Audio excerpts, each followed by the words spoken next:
The name is Luke Norman. I'm the chairman, executive chairman at US Gold Corp.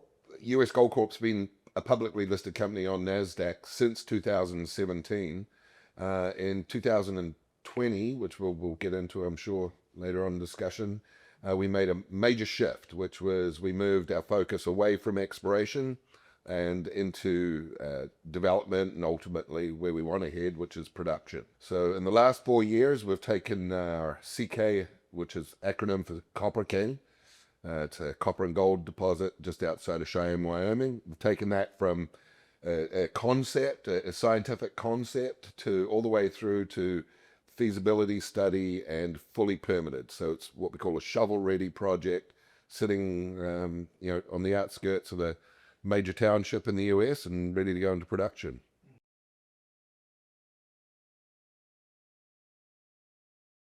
Okay, it's a loaded one. It's a really fun project. For one, it's shovel ready. That means we're ready to go into production and it's fully permitted. The amount of projects out there you can count on one finger. It's very few. So that's unique about it. But what's some really wonderful little side stories on it is it's an open pit mine. So we're going to dig a hole and we're going to extract our copper and gold. Now, under the current permit to mine, that means we just put the waste material back post-production and we do reclamation. Well, our waste material is actually a highly valuable aggregate source. That's going to be sold off and fed into the Colorado Front Range as aggregate to help build and construct the ongoing growth in Colorado.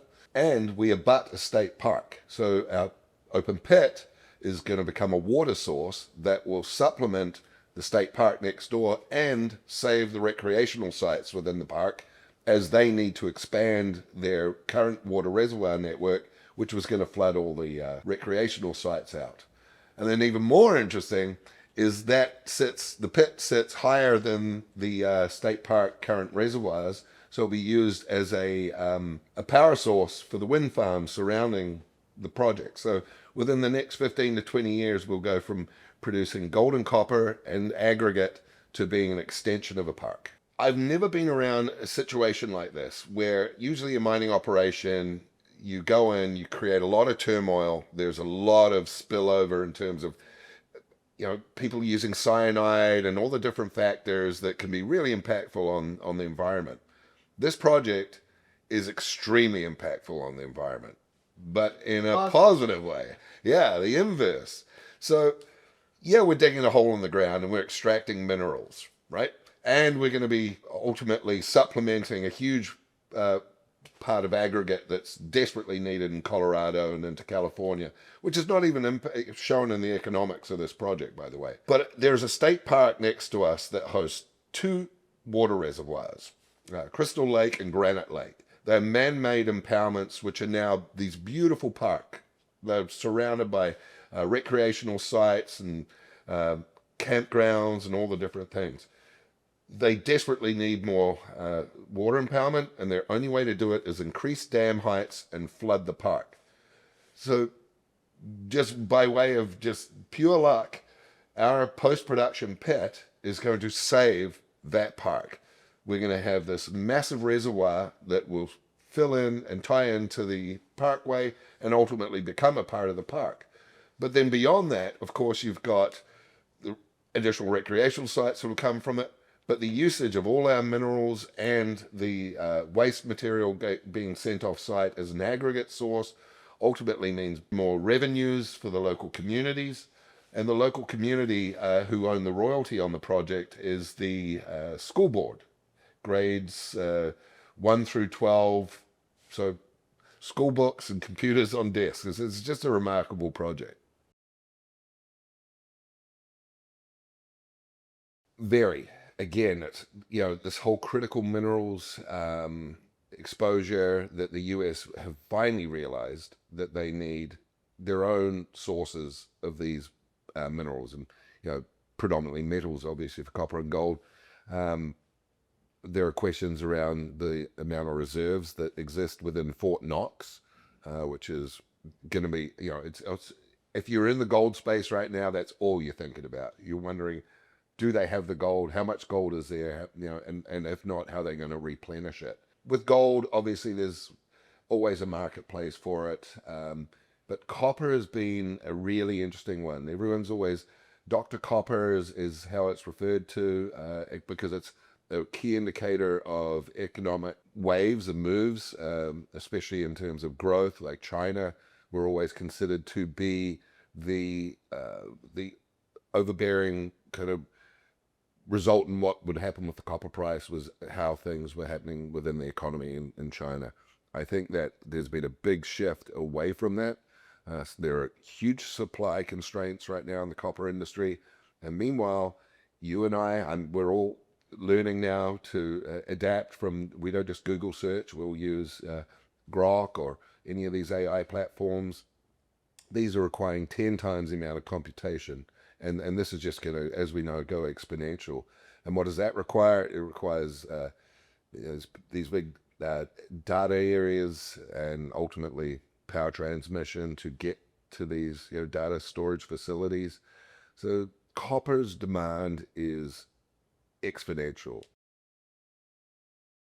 The other unique thing about it, again, is that it's a very enriched copper and gold system, but the mineralization continues well outside of what we've represented within the reserve reports that we've put out to market. So ultimately what I'm getting at is the economics looks splendid right now under our current 10-year mine plan, but the reality is there's a lot more metal there to be harvested. So the project values that are not quite represented yet into the public domain exist within this project, and that is just an ongoing resource. I would say it's definitely the United States' most unique mine. There are larger deposits, there are bigger mines that are going to come about in the US. Certainly in Arizona, there are behemoth copper deposits there. What, again, is so unique about this is it's feeding a community with taxation and everything, but post-production is going to leave behind this legacy of essentially a park extension and a pump storage facility for the surrounding wind farms. I mean, there's not many greener, more unique and environmentally friendly mining situations I can think of anywhere on the globe.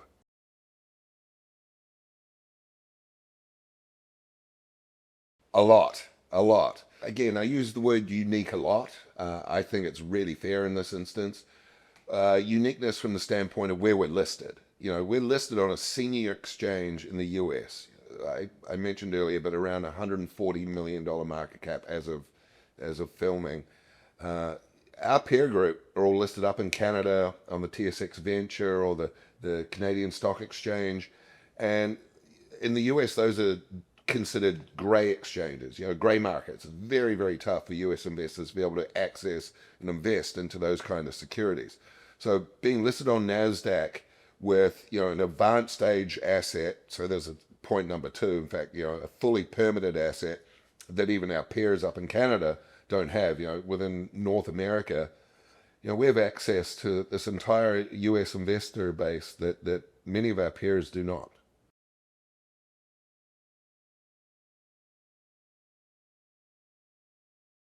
That financing was right early in December of last year. Okay. And what's really important as a takeaway, maybe again for the US investors, they're not as familiar with these names, but we ended up with some of Canada's biggest investors in our placement, and that the likes of Eric Sprott, who is one of the, if not the most famous investor in the precious metal space.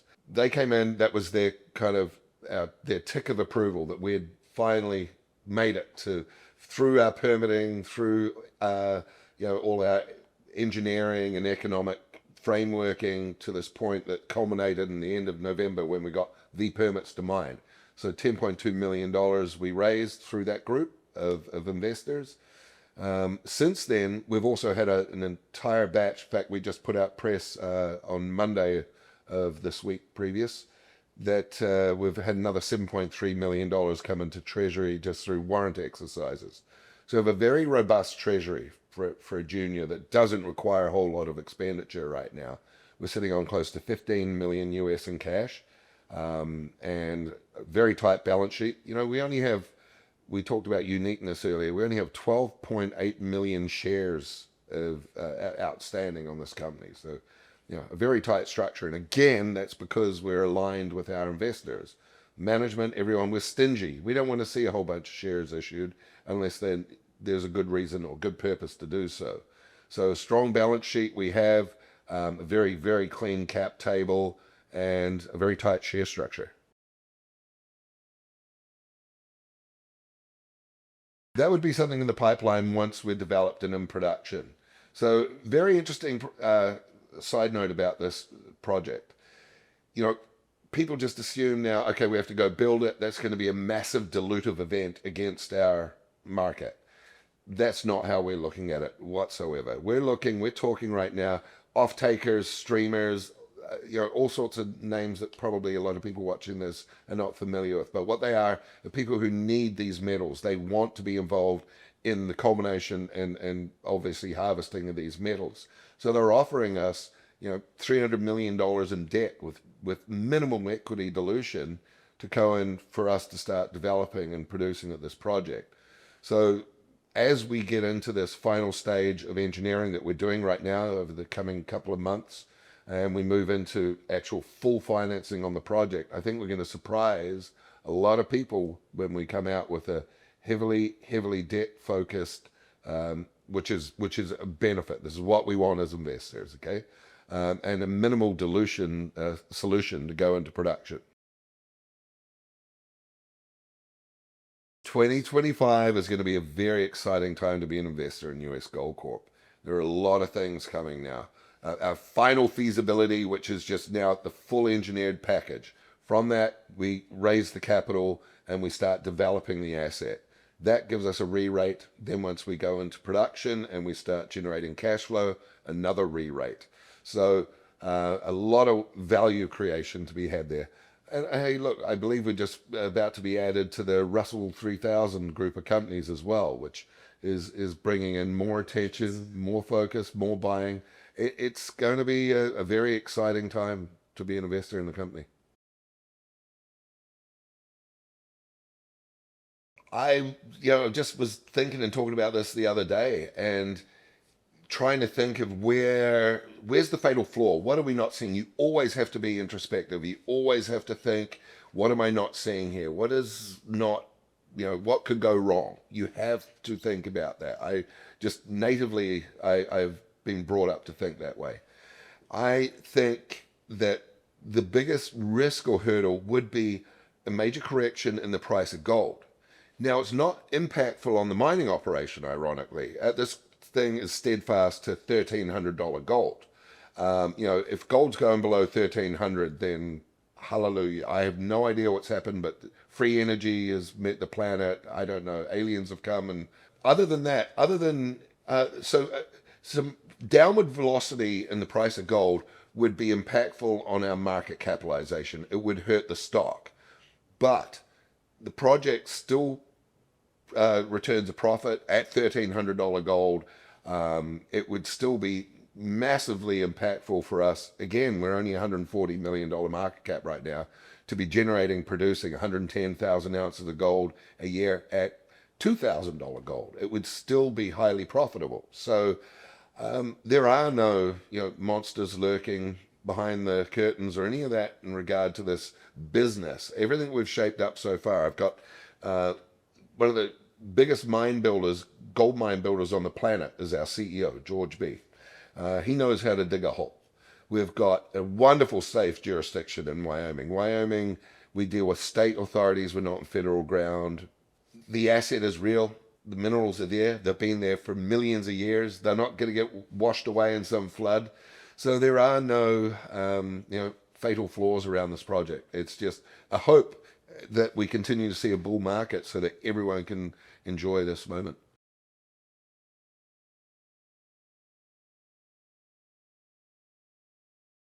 Yeah, look, we can speak of volatility. We can talk about, absolutely, what's going on in the general markets, but we can also use history as a great guide. History never repeats itself. Yeah, right. And I look back historically, every time we've seen a major market shift, a downwards market shift, where do we want to start? The Great Depression, the 28 collapse, or do we want to look at the dot-com bubble collapse in 2000. We can go through to 2008 with the mortgage debacle in the US.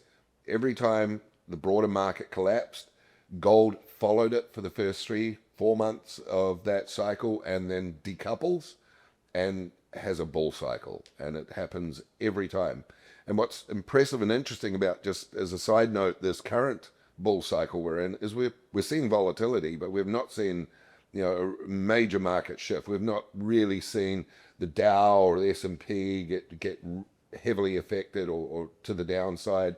So whether this is sort of a harbinger for maybe some future volatility as to what gold is doing right now, truly I don't think a lot of people do know. What we do know is central banks, Chinese central banks, Russians have been acquiring gold for a decade or more, and it's a finite resource.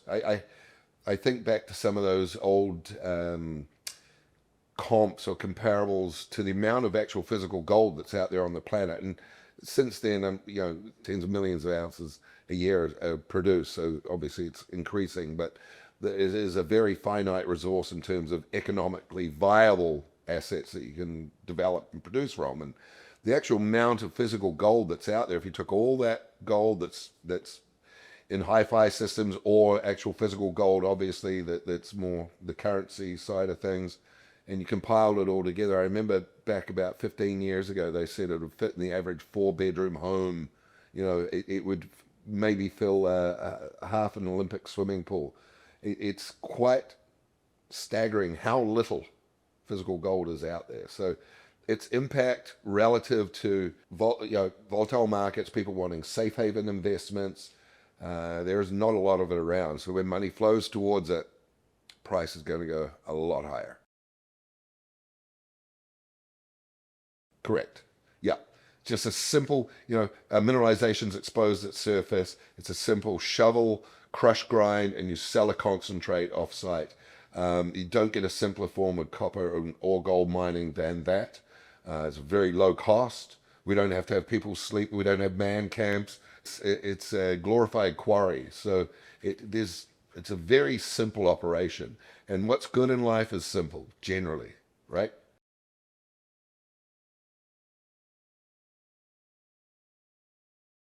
I'd actually use a prime example. One of our largest shareholders in US Gold Corp, who remain anonymous, is the founder of 3 of the largest crypto mining companies on the planet. I'm sure we're all aware of the Marathons and Right blockchains and Hut 8s, etc.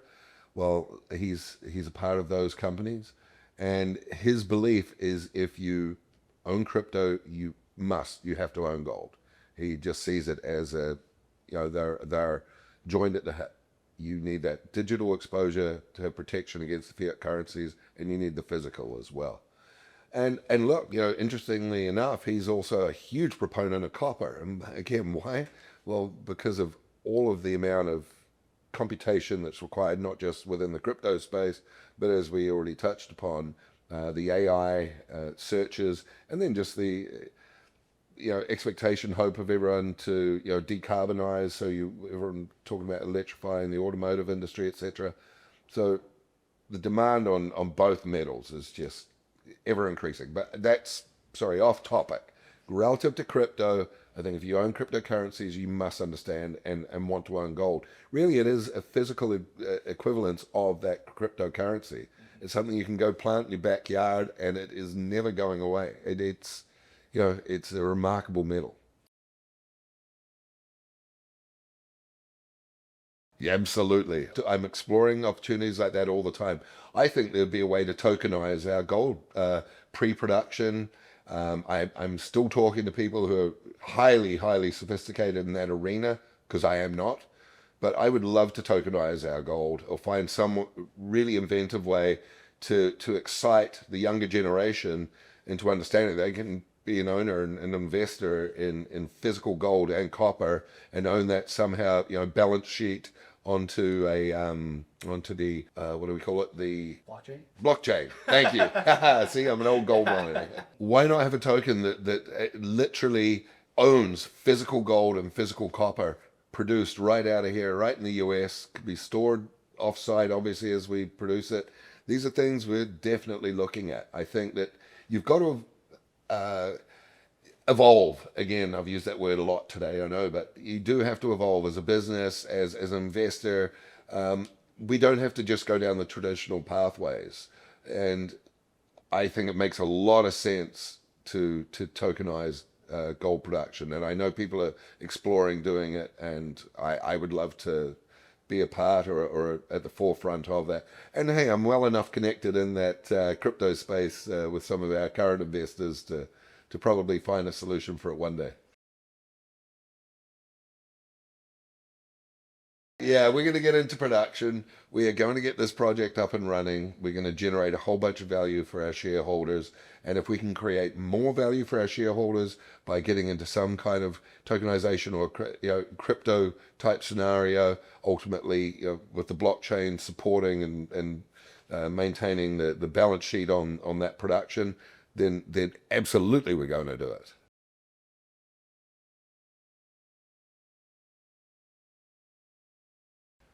Good question. So I was at Canaccord Capital in Vancouver, which is a kind of a very well-heeled brokerage company out of Canada that focuses a lot in the mining sector. And my business partner and myself at the time were invested heavily in as with the client base, heavily into the junior mining sector. And what we noticed more and more was the lack of quality management. And we will definitely delve into this further.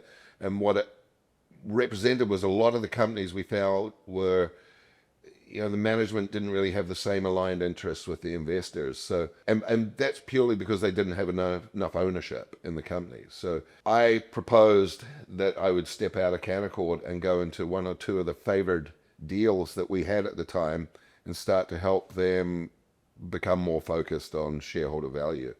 And by way of doing that was leaving an established business that I had to go out and branch into a kind of an unknown side of the business for me, which was managing public companies. And I found it far more rewarding, and it did wonders for the companies I got involved in, and I started to realize that maybe that was what I was meant to do.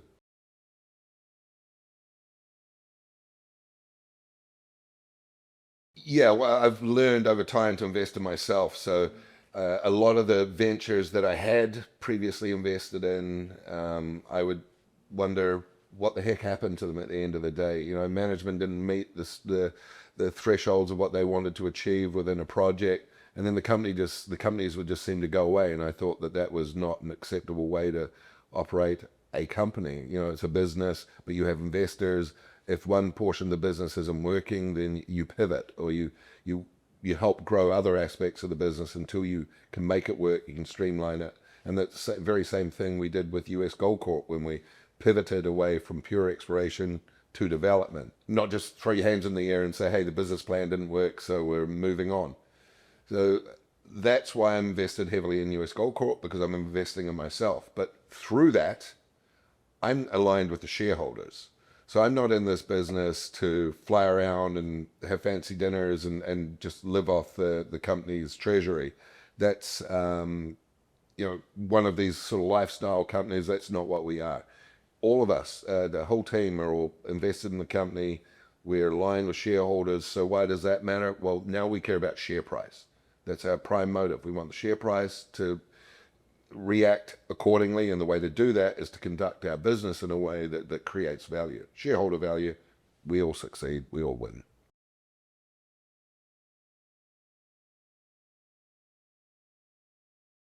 Right now, so I am the executive chairman here at US Gold Corp. I'm also the chairman at Silver One, and I am the CEO of a more of a shell type company up in Canada. My 90% of my focus and time is spent, and I mean outside of just usual business hours, is spent with US Gold Corp. We have a finish line in sight, which is development production at CK. We have a wonderful executive team. Like I really love working with our CEO all the way through CFO, COO. There's just a great group of people that really know how to harness an opportunity. So it energizes you. So most of my time there. At Silver One, I'm kind of brought in for special teams. When the CEO there is a tremendous CEO as well, Greg Crow, he needs a hand. Maybe we're going to raise some capital. There's something that, an acquisition or some kind of merger opportunity. He'll call me in and we work together on it like that. And everything else is just extraneous to that right now. I'm really quite focused on where we're headed.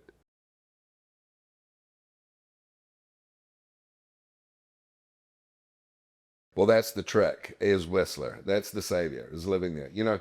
It's tough because in this business we do have to be on planes. We have to be moving around a lot. We meet with investors, we meet with institutional investors, all the way through to being at the project. And Whistler is not exactly close to an airport, but that's the beauty of it as well. It gives me the chance to get away from it. I'm raising three sons there, between hockey and ski racing and all the different ventures that they're involved in.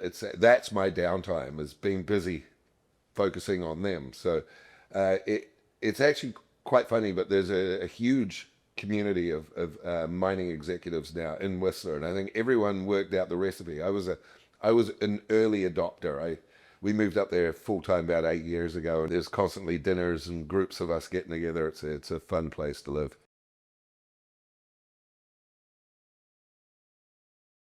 I lived in Australia for a year and a half prior to moving to Canada, but born and bred in New Zealand. Flew out of Wellington, New Zealand in the early 90s and landed in Sydney, Australia. Played a bit of rugby there. Lived on Manly Beach. Learned to surf. Loved my time there. My brother moved to Canada ahead of me. Was enjoying himself there, and he recently had a child. So I flew over to Canada to make a visit. Figured I'd stay for 6 months.